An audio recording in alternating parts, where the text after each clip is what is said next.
দিকে রওনা করলেন।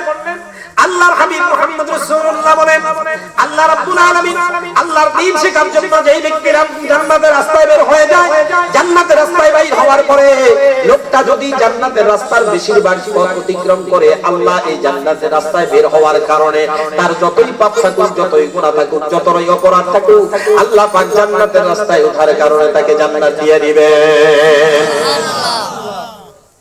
আপনি তো ঘর থেকে বাইরে হলে মৃত্যু হইতে পারে না, মৃত্যু হইতে পারে তো? এটা কার কথা? আল্লাহর কথা। কার কথা?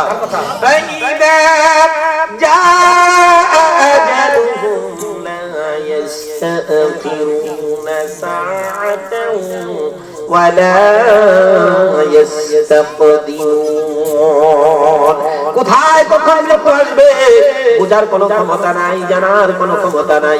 যখন এই নোটিশ জারি হয়ে যাবে, সেখান থেকে এক কদম সামনে যাওয়ার ক্ষমতা নাই, এক কদম পিছে যাওয়ার ক্ষমতা নাই। যেখানে মৃত্যু পরোয়ানা আসবে সেখানেই মৃত্যুবরণ করতে হবে। ঠিক কি না বলেন? ঠিক কি না বলেন?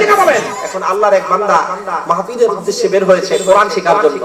নিয়তটা কোরআন শেখা। নিয়তটা কি? জোরে বলেন। নিয়তটা কি? কোরআন শেখা। আল্লাহর হাবিব মুহাম্মদ রাসূলুল্লাহ সাল্লাল্লাহু আলাইহি সাল্লাম বলেন, আল্লাহর বান্দা যখন কোরআন শেখার জন্য রাস্তায় বের হয়ে যায়, আল্লাহ তাকে কোনদিন আর জাহান্নামে দেয় না, আল্লাহ তাকে জান্নাতি বানায়া ছাড়ে। সুবহানাল্লাহ।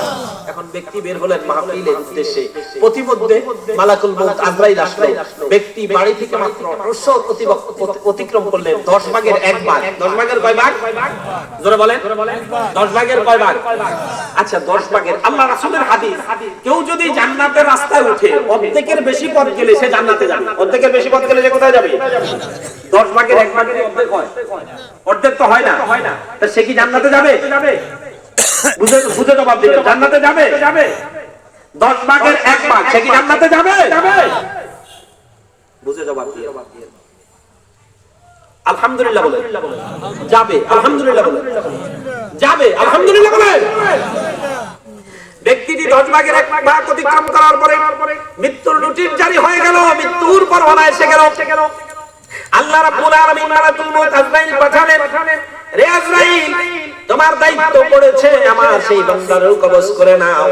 কিন্তু আমার এই বান্দা জান্নাতের রাস্তায় উঠে গিয়েছে, জান্নাতের রাস্তায় তার মৃত্যুর পরোয়ানা জারি হয়েছে, আর বিলম্ব নয়, তুমি তার কবজ করে দাও।